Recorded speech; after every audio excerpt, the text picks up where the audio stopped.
Bonsoir à tous. On recommence avec une nouvelle histoire, mais avant de ne plus avoir le courage de vous abonner, n'oubliez pas de vous abonner et de laisser un pouce bleu. Pour l'histoire du jour, ça s'appelle Le voyage sans fin.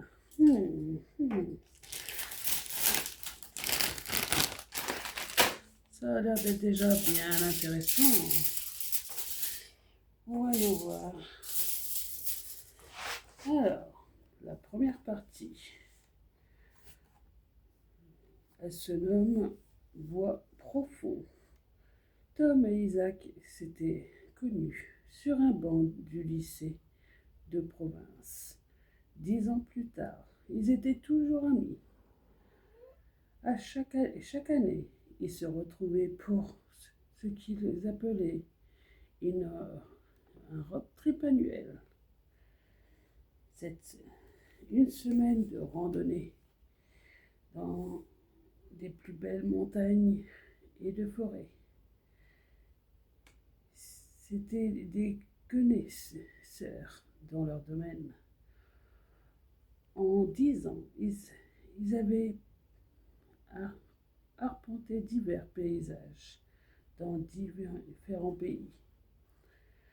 À chaque fois, les deux Américains avaient choisi une région peu fréquentée, à la frontière entre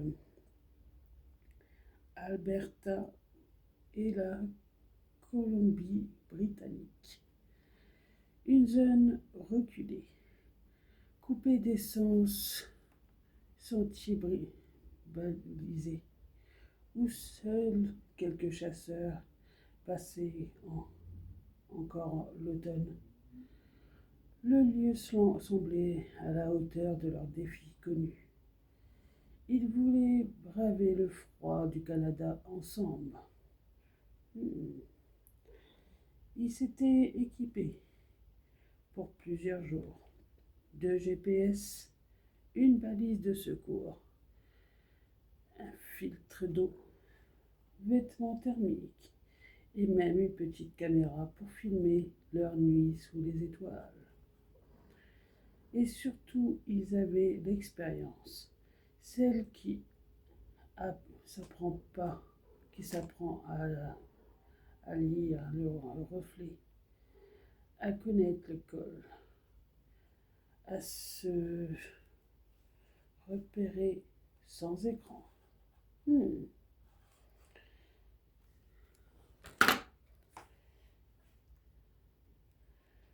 La première journée se déroula sans encombre. La forêt était tranquille, trou givré, silence feuilleté, lumière plate filtrant entre les pins. Le soir, il plantait la tente près d'un ruisseau gelé, filant chaleur d'un café, et s'endormit en riant. Mais au matin, la neige avait recouvert la piste. Rien d'inquiétant au début, juste assez effacé pour marquer et brouiller les repères. Plus aucun sentier, plus de crête, et plus étrange encore, plus un seul bruit d'oiseau.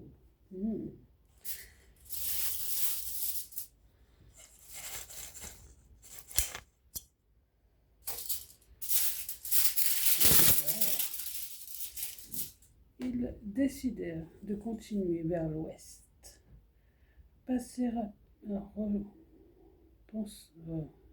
pensant rejoindre la vallée.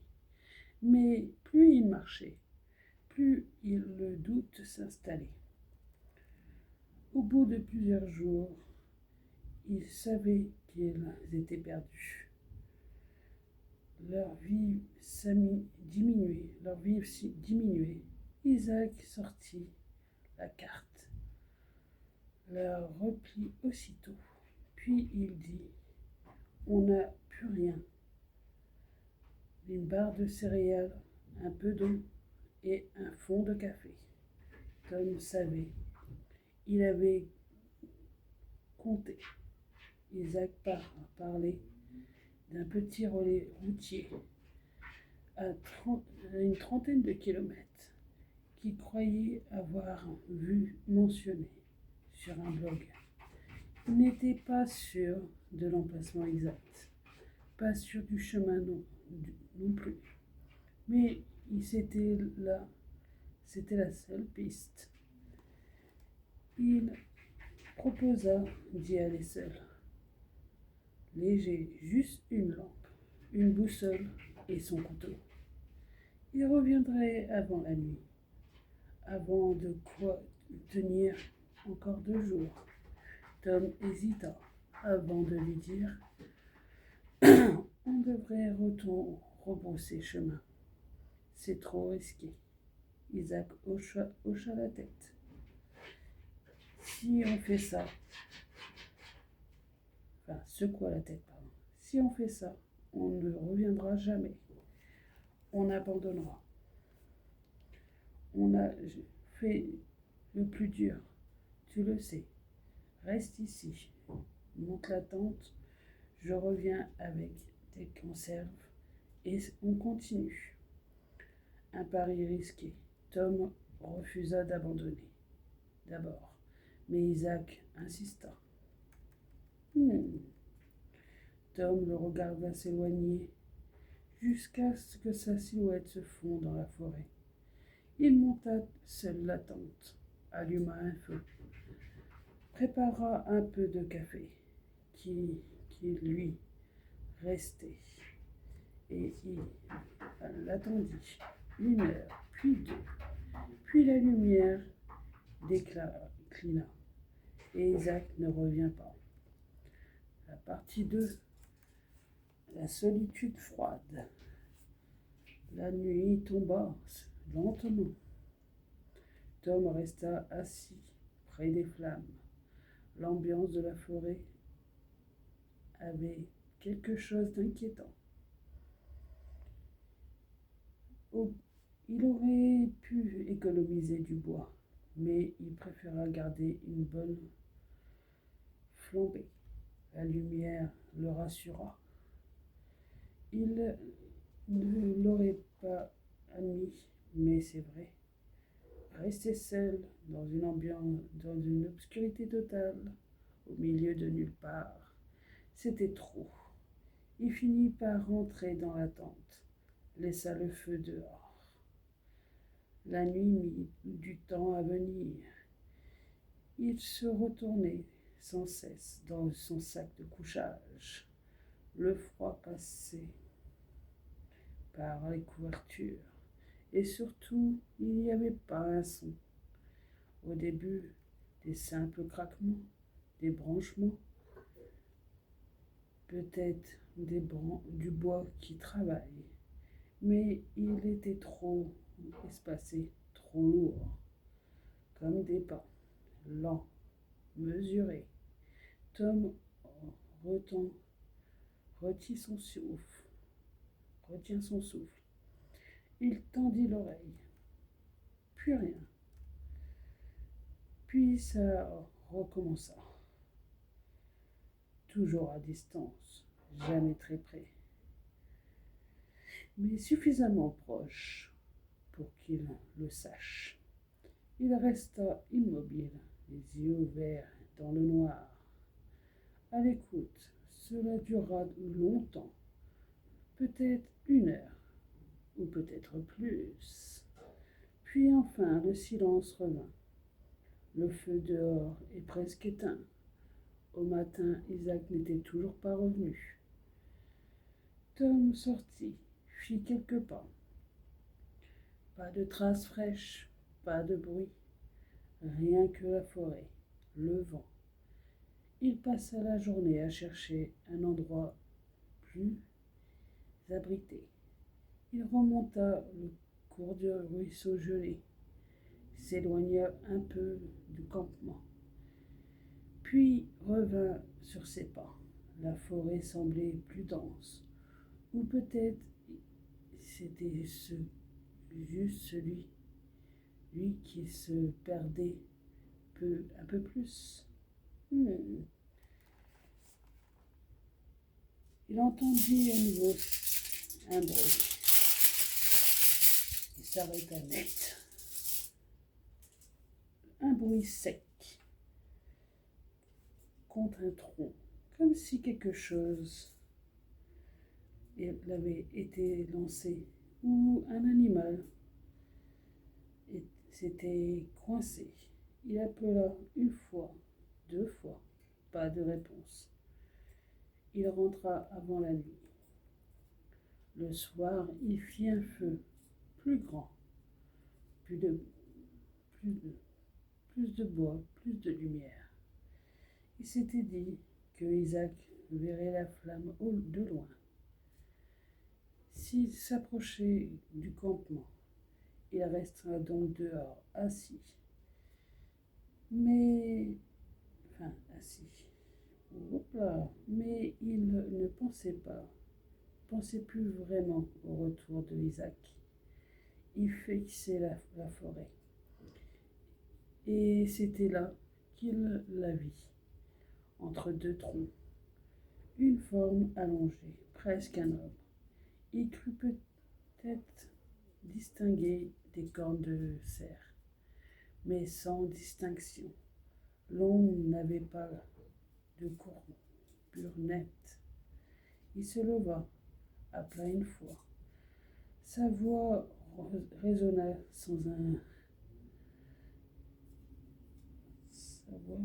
sans écho. Rien ne répondit. Il fit quelques pas vers la lisière. La silhouette recula aussitôt.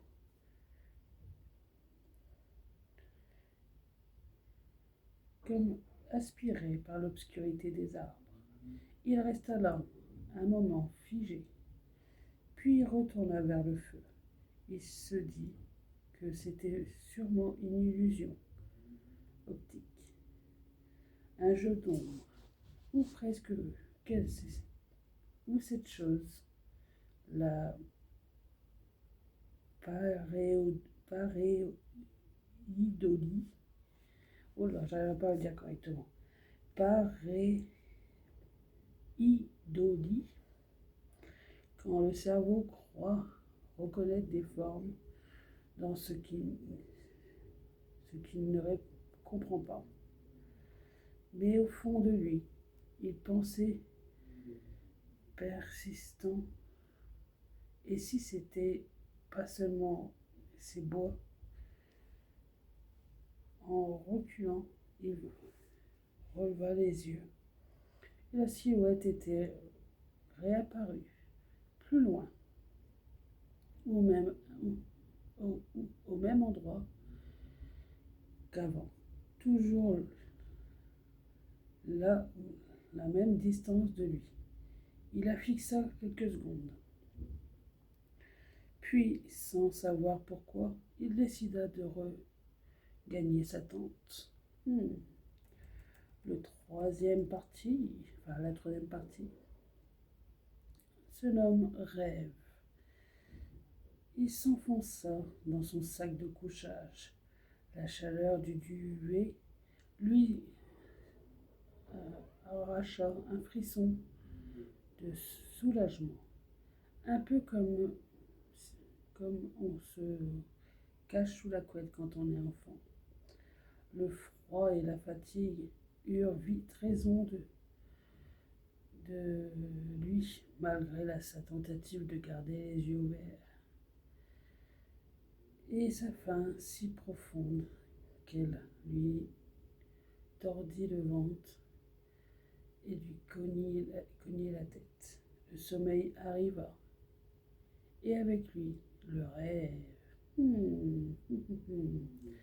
Qu'est-ce qui va se passer durant ce rêve?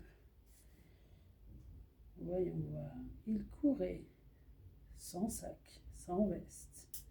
Ses pas s'étaient rapidement précis. Devant lui, à travers les trous, un chevreuil étalé de toute allure, étalé à toute allure. Il sentait son cœur se battre plus fort.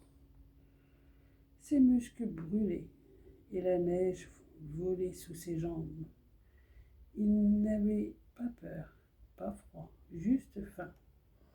Le chevreuil glissait sur les plaques de glace. Il se jeta dessus, sans un bruit sourd. Ses bras saisit l'animal au sol. Il sentit la chaleur de son corps, le sang sous sa peau. Il pourrait enfin manger quelque chose. Et puis, plus rien. Tom ouvrit les yeux. La lumière glisse, filtrait à travers la toile. Il avait dormi profondément, trop profondément. Et surtout, il avait plus faim. Plus faim, plus faim. Cela faisait pourtant 2 jours qu'il n'avait rien avalé. Mais ce matin, il se sentit bien. Comme si son corps s'était habitué à la faim. En sortant de la tente, il remarqua des empreintes dans la neige. Pas les siennes, pas celles de Isaac. Des pas allongés, irréguliers, qui tournaient autour de la tente avant de disparaître entre les arbres. Il se pencha. Certaines étaient enfoncées trop profondément, que d'autres, comme si la chose avait attendu là longtemps, très longtemps.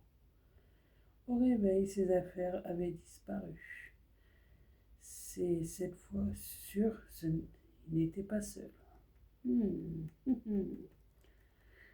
La partie 4.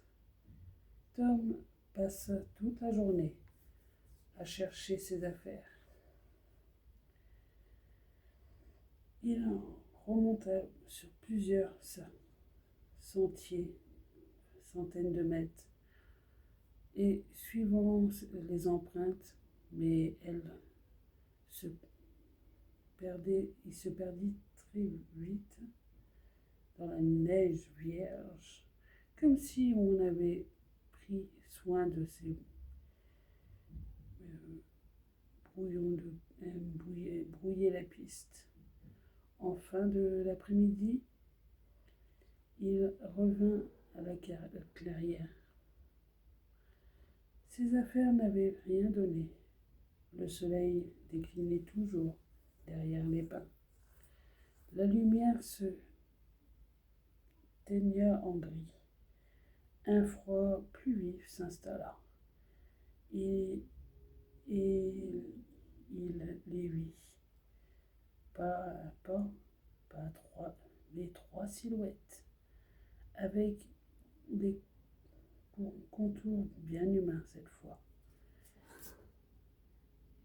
éparpillées entre les troncs, toutes à la même distance de lui, immobiles, alignées comme si elles censées éclairer à la clairière.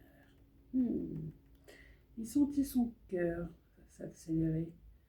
Elle ne bougea pas. Elle ne faisait aucun bruit, mais il savait qu'elle était là pour lui. La nuit tomba vite. Il se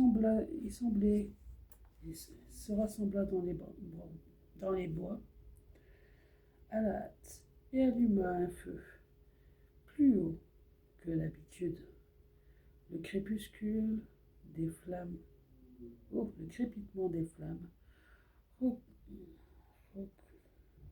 recouvrit à peine le silence de la forêt. Il finit par se glisser dans sa tente, pas pour dormir, juste pour être à l'abri, parce qu'il n'avait aucune meilleure idée. Il était piégé. N'importe ce qui, si ces silhouettes étaient réelles.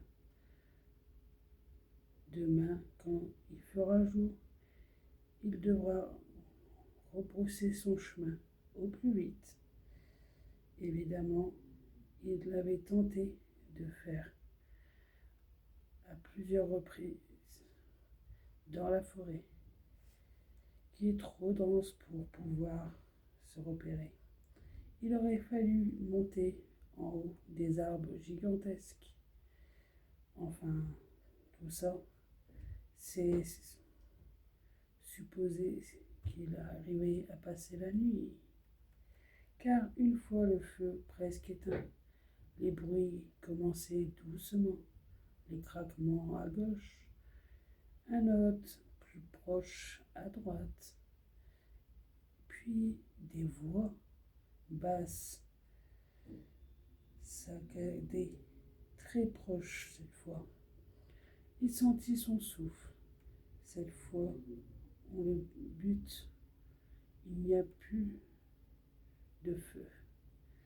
La phrase se perdit dans le vent,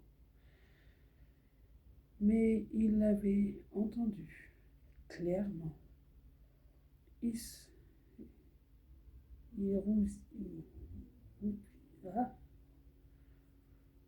rouflit du zip de sa tente,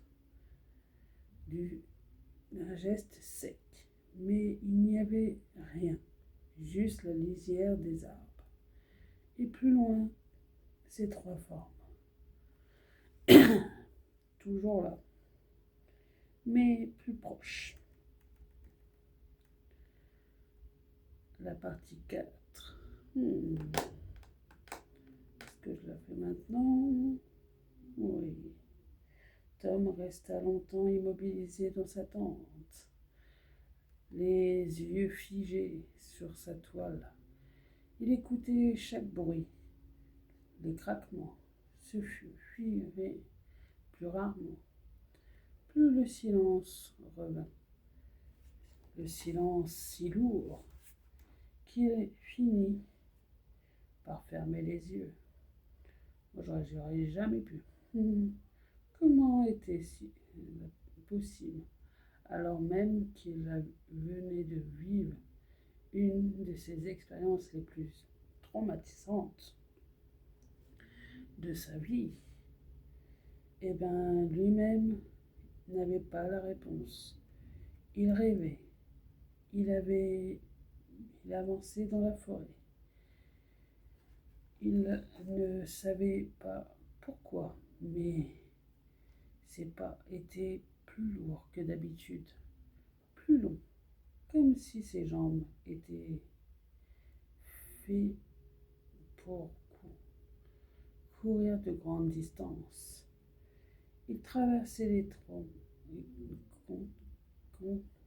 comme une ombre, sans bruit.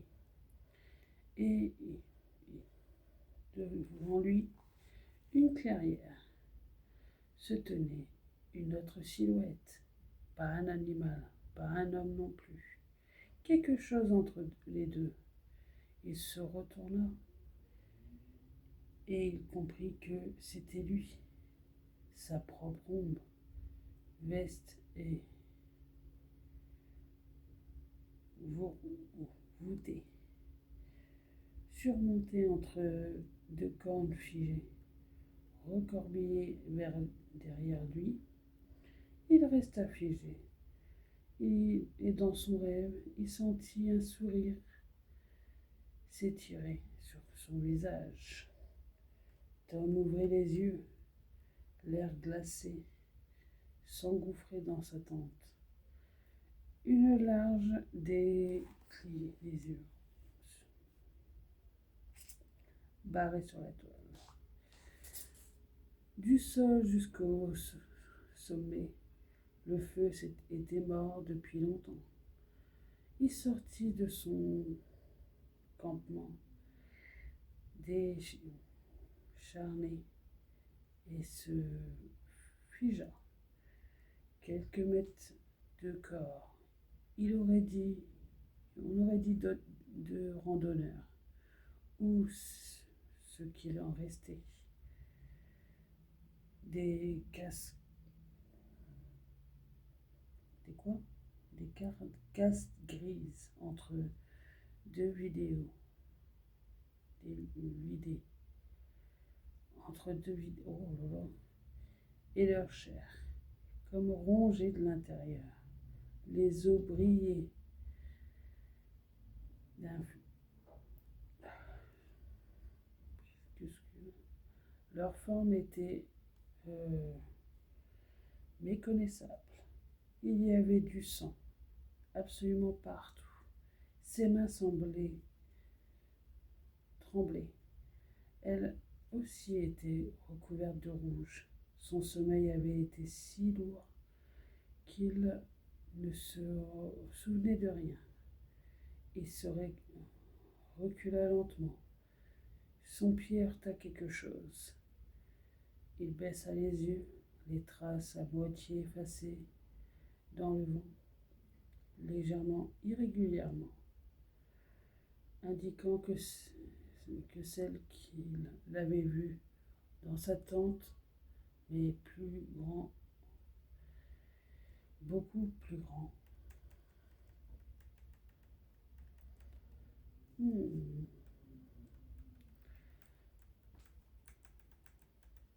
Voyons voir.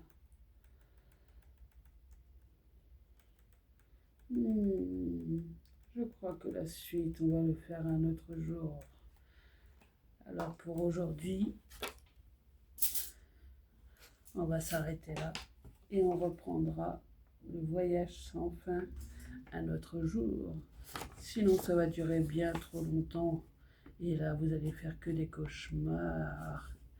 Et mon but, c'est que vous reveniez et non que vous vous réveillez pas. Avant d'oublier, n'oubliez pas de vous abonner et de laisser un pouce bleu. Et avant de ne plus avoir le courage, vous pouvez me laisser un petit commentaire pour me dire ce que vous en pensez de mes petites histoires d'horreur.